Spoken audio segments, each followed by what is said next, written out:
Okay, I want to welcome you back to online lectures with Pharmaceutical, the school board. We are still on the course Pharmaceutical calculations. So we want to go to the next question. The next question. So I'll clean the board right now so we can go to the next question.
Okay, we are still on the course Pharmaceutical calculations.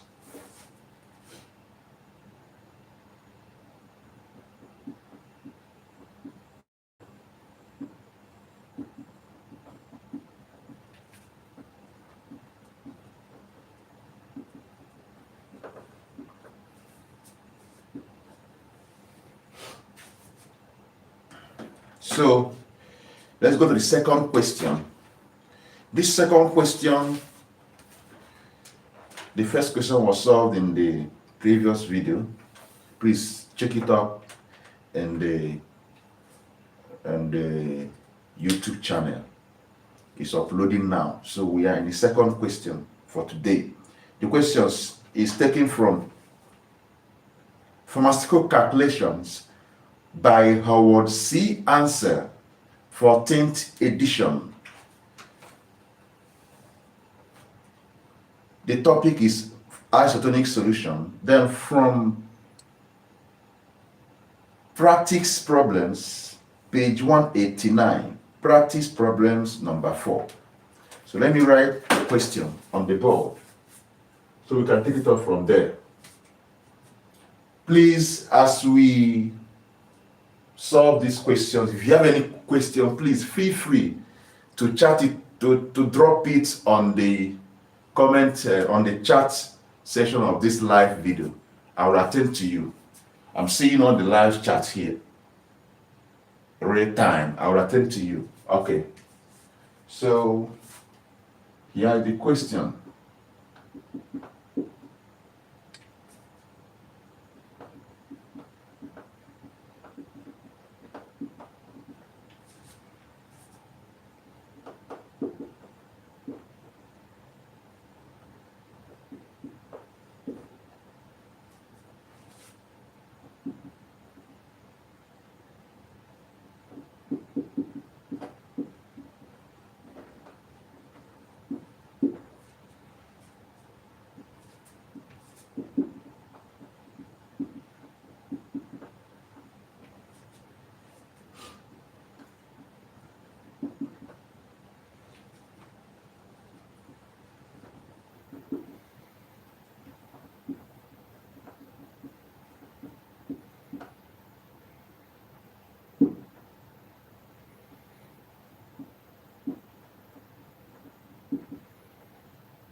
Okay, the question says, procaine hydrochloride, molecular weight 273, is a 2-ion electrolyte, comma, dissociating 80% in a certain concentration.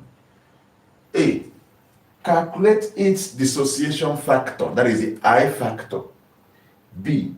Calculate its sodium chloride equivalent, that is the E value. Then C.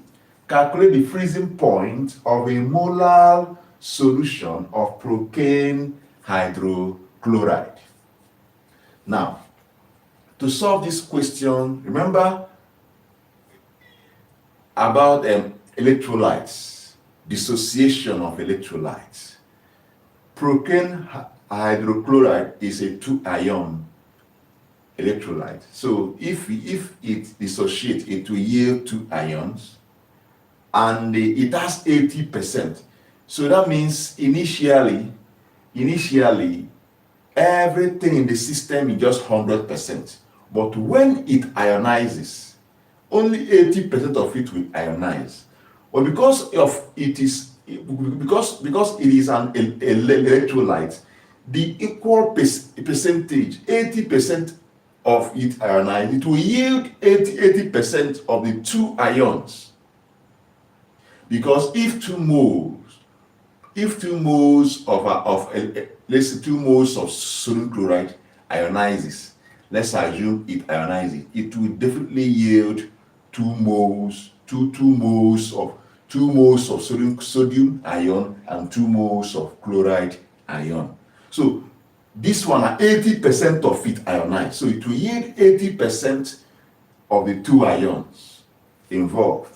So now let's solve this question. Solution. Let's solve the first question. Solution. The I factor, to calculate the I factor.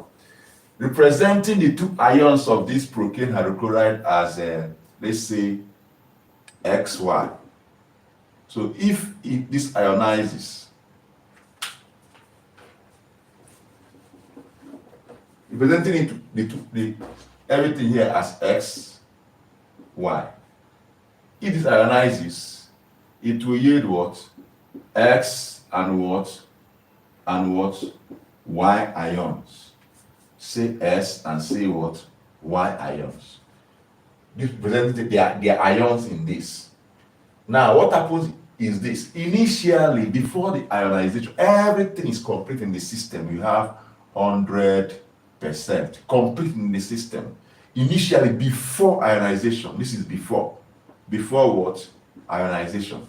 Everything here is what? Here is 0 because it has not ionized. So it will not yield anything. At the beginning, 0%, 0%. But after ionization, 80% will ionize. So that 80% will leave this state and be in this state. So it will have, and what will remain here is 80, this 100% minus, this is after what? The ionization.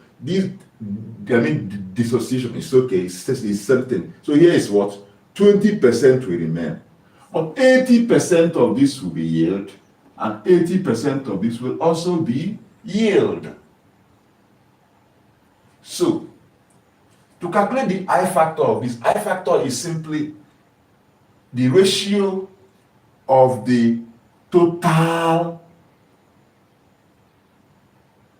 particles, number of particles in the system after ionization to the number of particles before the ionization. So I factor is equal to what? Number of what? Particles before what? Dissociation. Let me use dissociation over what? So after dissociation, not before. After what? Dissociation over what? Number of particles before what? Dissociation. Now, after the dissociation, the particles that will be in the system are this dissociated one and the undissociated one. They are all particles of the what? Procaine hydrochloride. So the total particles, remember, if you want to go actually start looking into the number of particles, of course, you start looking at Avogadro's number, but let's not go into that. That's why you use percentage. So that means the total number of particles after the dissociation is 80% plus 80%, which is what? 60%. Plus 20%, which is what? 180%. So it's 180% divided by the total number of particles before the dissociation. Here is 0%, 0 and 100, making it 100%. We have what? 100%. So if you divide through, you have 1.8. So the I factor or dissociation factor of procaine hydrochloride is what? 1.8. In fact, this is constant for most of the 2-ion electrolyte that dissociate at 80%. They will give you I factor of 1.8. Something like sodium chloride at 80%, it will give you 1.8. So let's note that. So the dissociation factor of procaine hydrochloride at 80% dissociation is what? 1.8. So the answer to the first question is what? 1.8. Please, if you have any question, feel free to ask. Please drop it on the chat section. I will see it. I am live with the chat. That's why I keep looking at this, so that I will know if there's any question. Drop it there. I will see it. Then I will attend to it. Now let's go to the second, the B part. Calculate each sodium chloride equivalent. Calculate each sodium chloride what? Equivalent. There is a formula linking the molecular weights of a substance, the I factor of the substance, and the molecular weight of sodium chloride, and I factor of what? Sodium chloride. So to calculate the sodium chloride equivalent or E value of that substance, use this formula. So that formula states that we are answering question B. That E value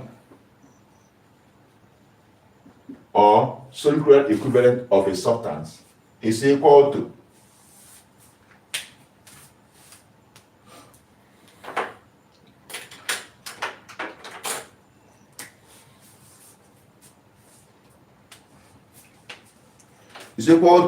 molecular weight of the substance over I factor of the what?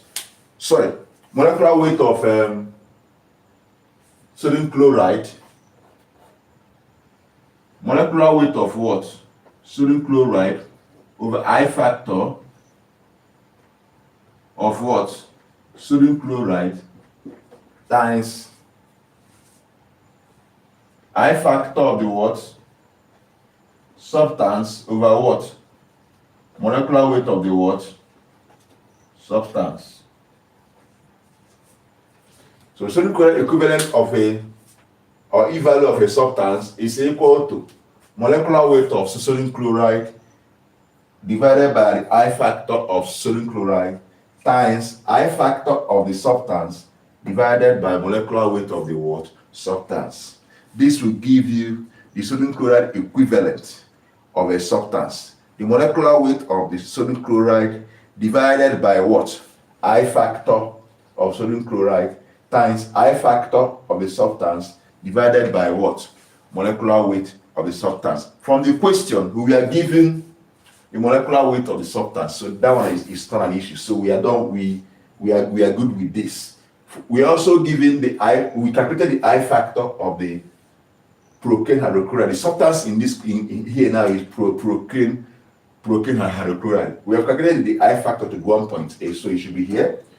The molecular weight is 273, so it should be here. For sodium chloride, the molecular weight of sodium chloride is 58.5.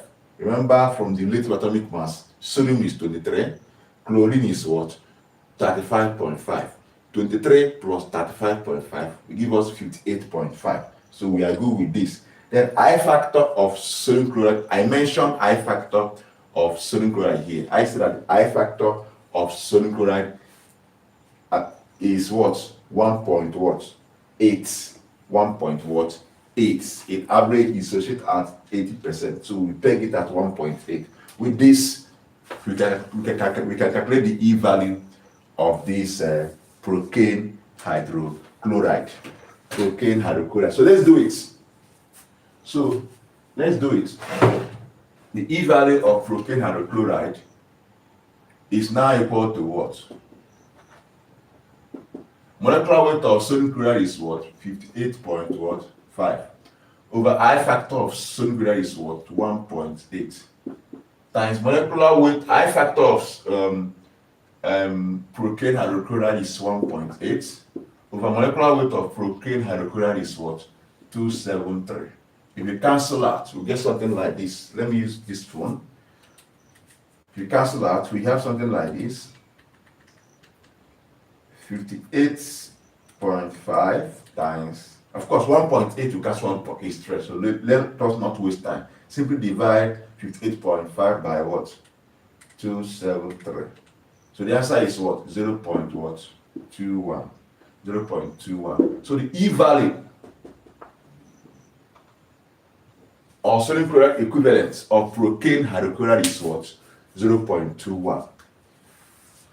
So before we move to the question C, to C parts, please, I want to give 1 minute. If you have any question, please ask, drop your question here so I can see it.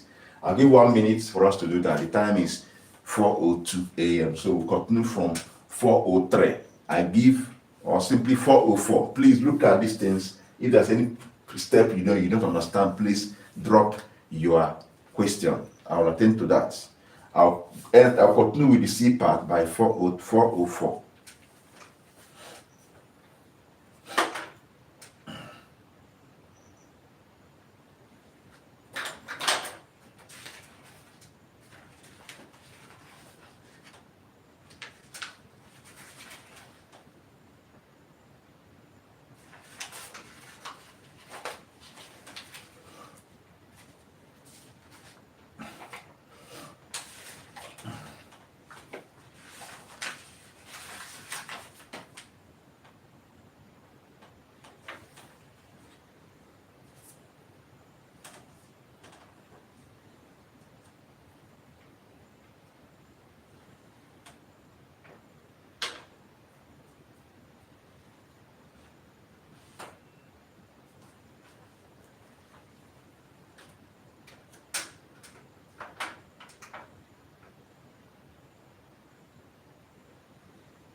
Please ask your questions, please. Drop your questions. It's 4:04. So we'll continue, please. Let's go to the last part, C. The C says we should do what? Calculate the freezing point of a molar. It's not molar. Molar. Please note this. Note, we have molar solution. We have molar solution. Molar solution. So we have molarity.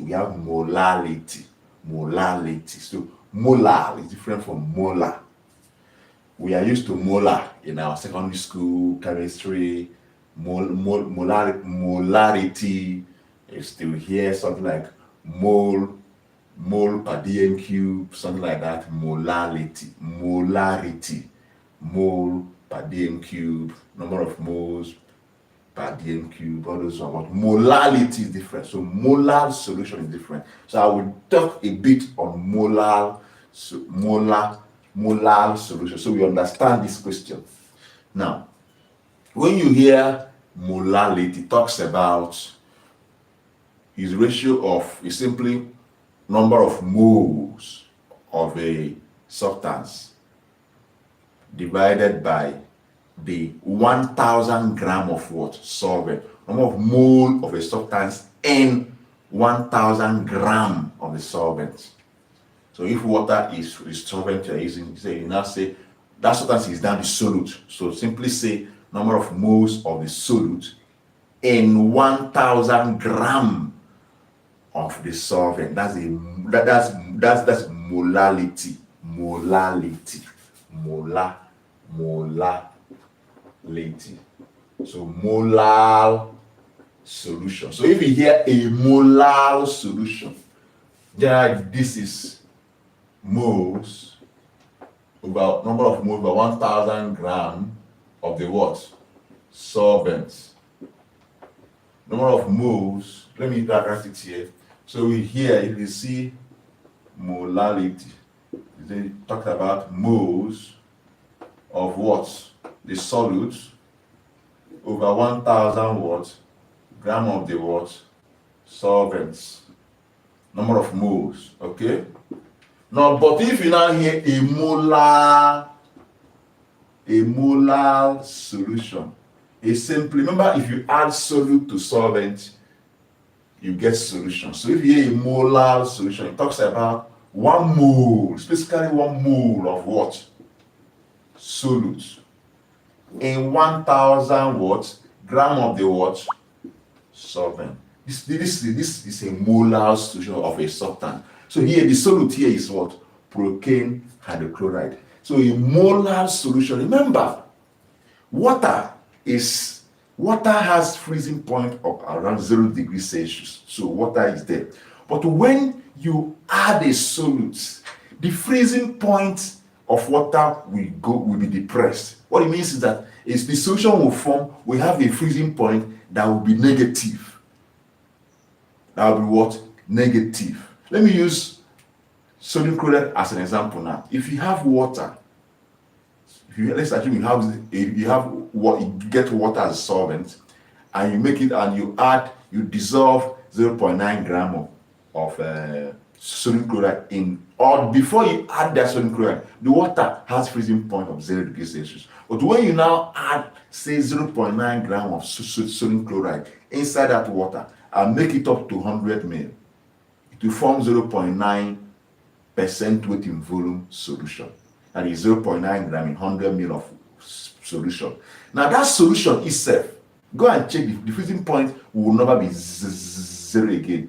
The freezing point will become minus 0.52 degrees Celsius. In another way, you can say that the sodium chloride has depressed the freezing point of water to what? By 0.52 degrees Celsius. That's why we say that it is isotonic, because the body fluid has the same freezing point of minus 0.52 degrees Celsius.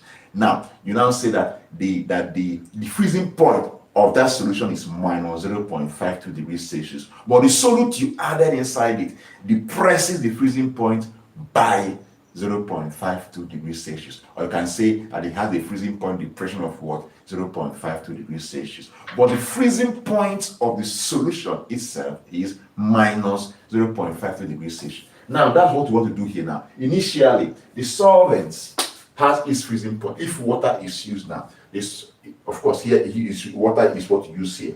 Now, 1,000 gram of course, you know that 1,000 gram of water is certain as saying 1,000 ml of water. Let us not go there. Let's just leave it at this, because not all solvent whose 1,000 gram will give 1,000 ml. That is what another topic we discuss in specific gravity and density and what have you, and specific volume. That one is a topic for another day. But the point I'm making here is that with that solute, you add this procaine hydrochloride. Now, initially, water has its freezing point of 0 degrees Celsius. When you now get 1,000 gram of water and add 1 mole of procaine hydrochloride, see what will happen. What will happen is that freezing point will not be the same freezing point again. It will go down. It will do what? Go down. So it will depress the freezing point. Now, I want to say one or two things again between electrolyte. Of course, this will form electrolyte, but there are some solute that will not form electrolyte. Something like boric acid, something like glucose, will not form electrolyte. They will form a solution, but that solution is not electrolyte. It's a non-electrolyte. And non-electrolyte, they don't dissociate. Because of that now, if you follow this formula of dissociation factor, you will realize that non-electrolytes have dissociation factor of what? 1. Have dissociation factor of what? 1. Let's see. Initially, everything is 100%, right? but after they will not dissociate. So what will still remain at the end is the same number of particles. You won't see these things in non-electrolyte. This is because of the ions. But non-electrolyte don't have ions, so they will not dissociate like this. So what will remain, what will still be in the entire system will still be 100%. So if you divide 100% by 100%, you have 1. So non-electrolyte has I factor of what? 1. And when you go into products, if you start by multiplication, you can ignore them. Even division by division, you can also do what? Ignore them. But they will still need them in what we want, the I factor, in what we want to do now. That's why I'm talking about I factor. Now, but electrolytes, that's why non-electrolytes exert less pressure, osmotic pressure than electrolytes. Because in electrolyte, when they dissociate, number of particles will increase from 100% to 180%. So the number of particles in electrolyte that dissociate has increased. So they will exert more osmotic pressure and more tonicity in the system. So now that's why here now, for this one now, when it dissociates, we have 880, 20, everything is now 180 divided by 100, you have 1.8. So dissociation, that's why the dissociation factor of protein, hydrochloride, and other electrolytes is above 1. So now, let us now look with this at the back of our mind. I want to state a formula now that we can use to determine the freezing points of any substance in solution. Freezing point of solute in solution. Generally, the freezing point of a solute, a molar, very important. The freezing point of a molar solution of a substance. Its freezing point is the freezing point of a molar solution of a substance is equal to minus 1.86 degrees Celsius times the I factor of that substance. So this is a powerful relationship. Note that. So freezing points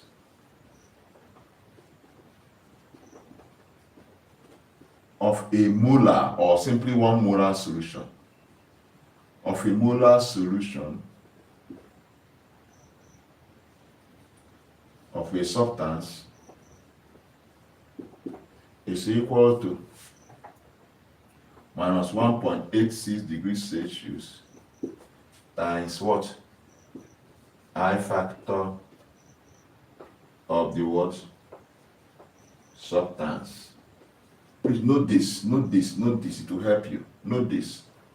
It has been calculated and stated. So with this you can do anything. You can calculate what you're looking for. You can calculate the freezing point of a molar solution of that substance. If the substance is a non-electrolyte, I factor will become 1. So you can simply say that a molar solution of that substance the freezing point of a molar solution of substance is now 1.86 degrees Celsius minus, because it will depress the freezing point of water below 0. So it will give you minus 1.86 degrees Celsius.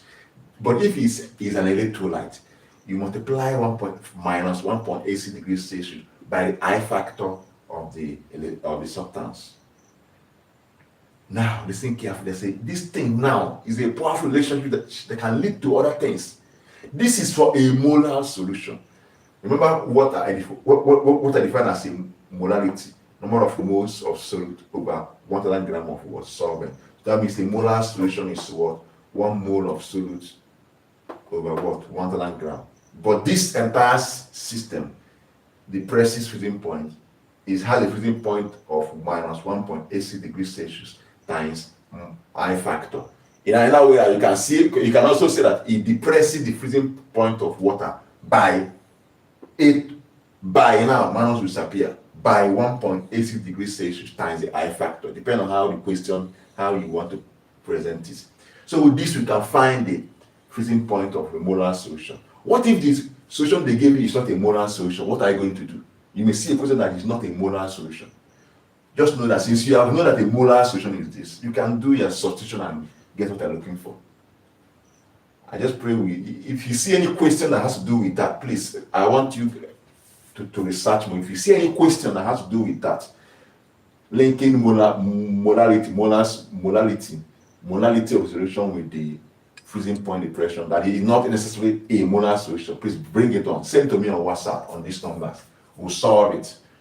This number 08138682003 or 0807012945891. I will solve it as usual. Now with this we are good to go. Let us now calculate the freezing point of a molar solution of what? Procaine hydrochloride. Now from this question, generally the freezing point of a molar solution of a substance is equal to minus 1.86 degrees times I factor of the substance. The substance in question here is what? Procaine hydrochloride. So the freezing point of a molar solution of procaine hydrochloride is equal to what? Minus 1.86 degrees Celsius times, what is the I factor of procaine hydrochloride? We got it as what? 1.8 times 1.8. This will give us minus 1.8. Well, minus 1.86 times 1.8. Let's see.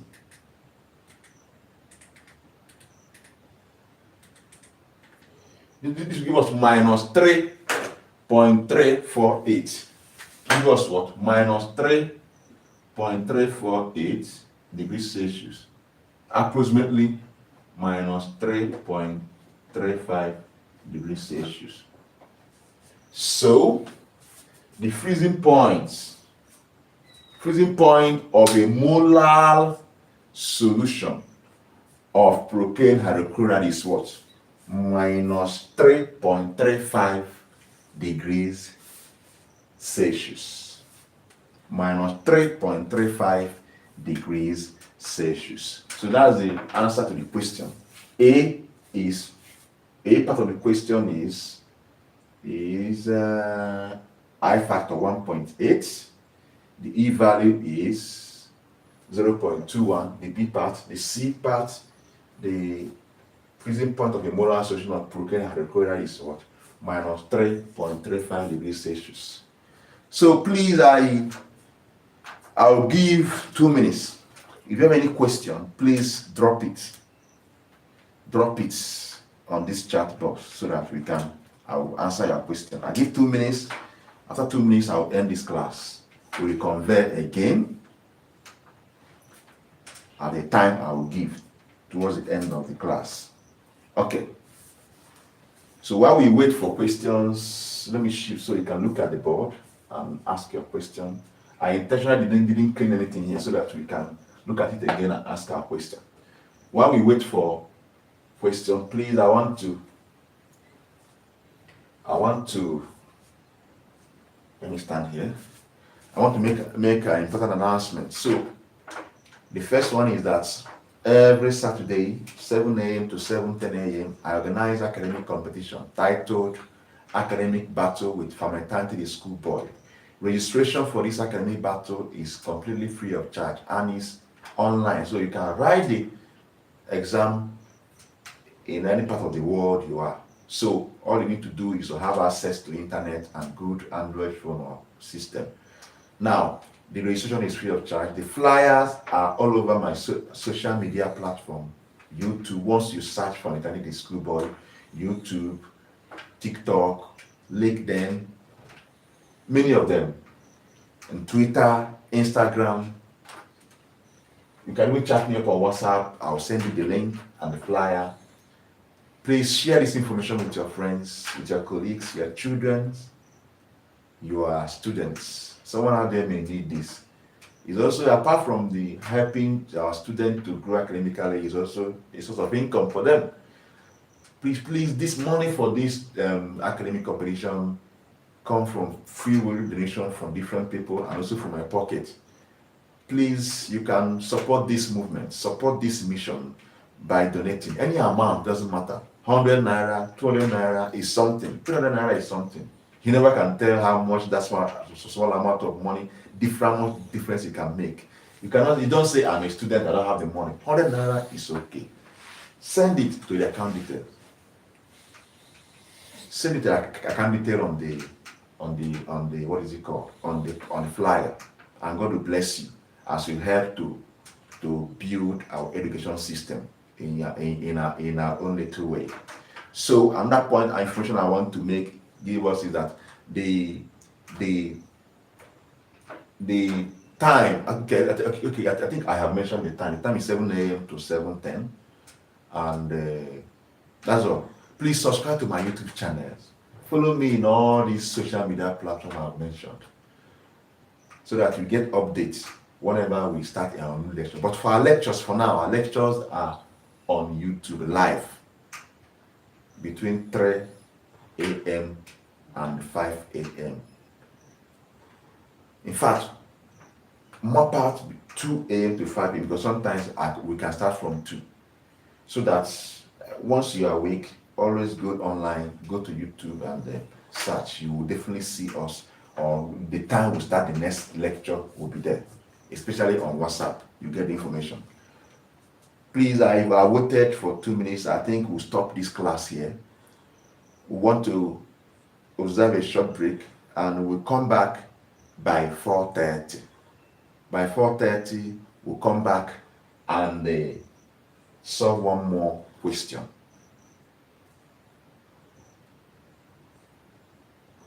Stay tuned. Don't go away. See you by 4:30. God bless you.